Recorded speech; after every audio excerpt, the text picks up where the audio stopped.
Johnson, which is a former two-term Republican governor of New Mexico. Gary Johnson is a Republican and serves as the honorary chairman of Our American Initiative.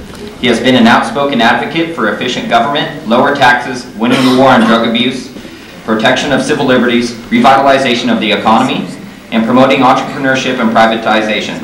He was born January 1st, 1953. He attended the University of New Mexico at Albuquerque from 1971 to 1975, graduating with a Bachelor of Arts degree. While in college, Gary Johnson also earned money as a door-to-door handyman. His successes in this area led to his own construction business, Big J Enterprises, which was founded in 1976. Johnson grew the company into a multi-million-dollar corporation that employed over 1,000 people in 1994. When he sold Big J in 1999, no employee lost his job, and the company remains very successful to this day. In 1994, Johnson was elected to governor of New Mexico despite having little political experience. He defeated the incumbent Democrat governor, Bruce King, in the general election by 50% to 40%, as well as former Republican governor in the Republican primary election. In 1998, Johnson was re-elected as the governor, defeating Democrat Albuquerque Mayor Martin Chavez by a 55% to a 45% margin. Governor Johnson advocates as a don't do drugs policy. Drugs can be harmful, addictive, and destructive to our lives and society. The current war on drugs, however, has not been successful. Crime, economic problems, abuse related to drug usage are still very present today. He believes that there needs to be a new direction in fighting these problems. Governor Johnson believes that one of the best solutions to help with many problems caused by the drugs is to legalize marijuana. He does not advocate for the legalization of any other drugs and believes that harm reduction measures should be implemented. So if I could just ask everybody, while he speaks, just to hold your question toward the end. We're going to have a short Q&A. Right over there we have the mic. We'll start a line shortly after he commences speaking. So with no further ado, let's give it up for Gary Johnson.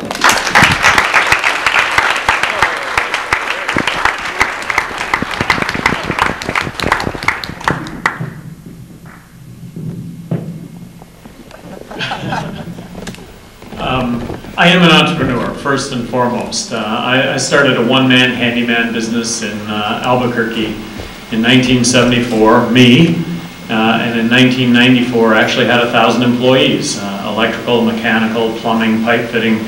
Really, American dream come true based on just the simplest of notions, showing up on time, doing what I said I'd do for people, doing a little bit more than what I said I'd do for people. I sold that business in 1999. Nobody did lose their job, and that business is doing better than ever. I really view my venture into politics also as entrepreneurial. I'd never been involved in politics prior to running for governor of New Mexico. I went and I introduced myself to the Republican Party a couple of weeks before I announced, and what they said was, hey, we like you, we like what you've got to say, but you need to know that you'll never get elected. That it's not possible to come from completely outside of politics and get elected as a Republican governor in a state that's 2-to-1 Democrat. Well, I got elected, and I like to think I got elected on the basis of what I had to say, which was I was going to bring a common sense business approach to state government. That I was going to be all about cost-benefit analysis. What are we spending and what are we getting for the money that we spent? That it was going to be issues first and politics last, because I really wasn't a politician. I really wasn't involved. There were 3 things that I was noted for as governor of New Mexico. One was I vetoed 750 bills while I was governor of New Mexico. I had thousands of line item vetoes while I was governor of New Mexico. Now, it wasn't saying no, it was saying no, but it was saying, it was looking at all these pieces of legislation that really weren't going to make a difference in any of our lives. It was looking at legislation that unless I was going to be committed to enforcing these pieces of legislation that I was passing, then I thought that I shouldn't pass those pieces of legislation. You know, you drive through these construction zones and you see triple fines for speeding in a construction zone. I don't know about you, but it's late at night and it goes from 75 miles an hour to 45 miles an hour, triple fines in a speeding zone. I don't slow down in those speeding zones, and I don't want a triple fine. So I vetoed that kind of legislation because, you know, it was me that was being affected by this. So I looked at all this legislation from the standpoint of equality. as opposed to legislation that benefited corporations, individuals, groups that were well connected politically. I just thought that legislation should affect everyone equally, and I gauged it that way.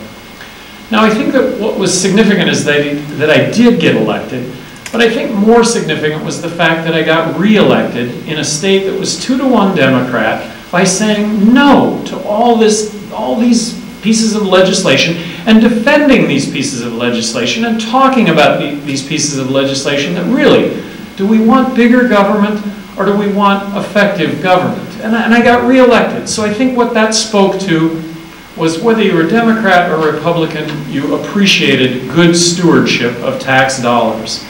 You realize legislators will pass anything in the name of health and safety and for the children.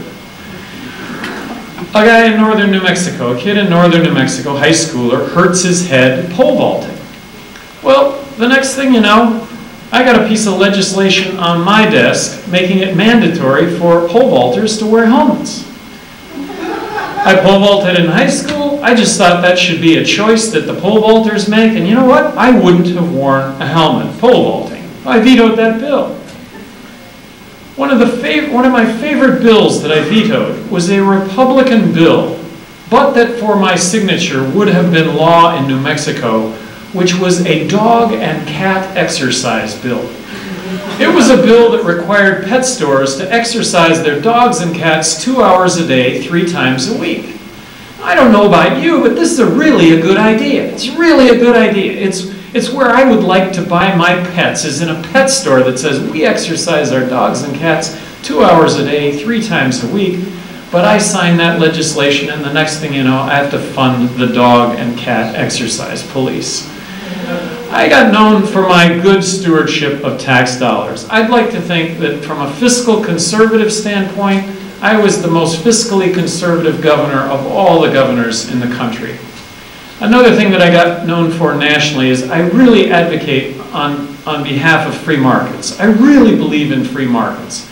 And believe me, this country is getting further and further away from free market as opposed to free market. We're controlling businesses as opposed to businesses being able to deliver better products, better services at lower prices. Entrepreneurs that would deliver better product, better service at lower prices.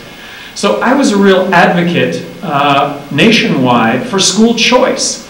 I believe that the only way we're going to reform education in this country is to bring about school choice, allow educational entrepreneurs the opportunity to bring better products and better service to the educational, to all of us educationally, and that it would make a huge difference. And I think it would be a mistake to try and predict what the free market could bring to education.